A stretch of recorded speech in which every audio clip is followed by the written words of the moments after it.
Kimi, kahit nakikitang so strong woman, may weakness din. Buti na lang, andyan si Paulo.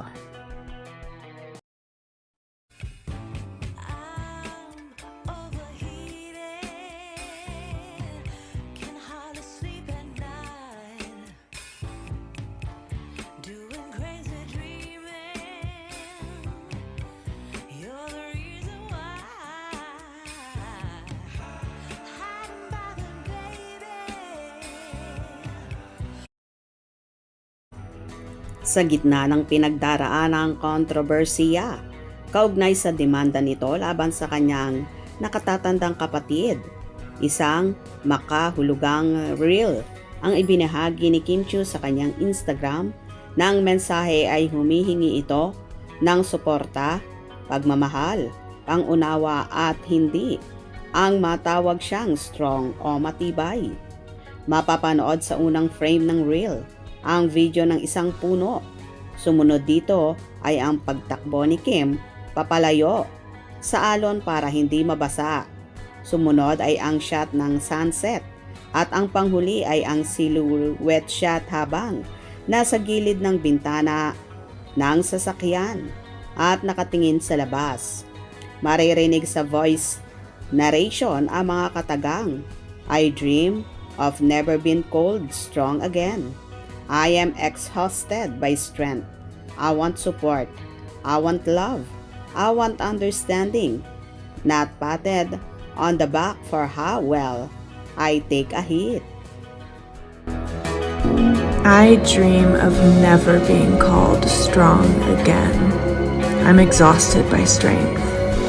I want support. I want love. I want understanding. Not patted on the back for how well I take a hit.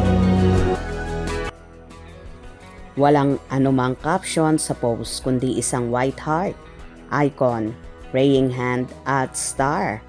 Makukuha ng mga netizen ang mensahe ng post ni Kim na kailangan niya sa mga panahong ito ang pangunawa ng lahat sa kanyang pinagdadaanan at sa issue nila ng kanyang kapatid. Nais ipantindi ni Kim na hindi niya kayang pasanin lahat. Nagiging mahina rin siya sa mga ganitong sitwasyon. Kailangan rin ito ng suporta at totoong pagmamahal. Ang mga icon na isinulat nito gaya ng white heart, praying hand ay sumisimbolo sa pagpapaubaya na niya sa Diyos ng lahat sa kanyang problema, at ang star ay umaasa itong magkaroon ng liwanag uli ang lahat.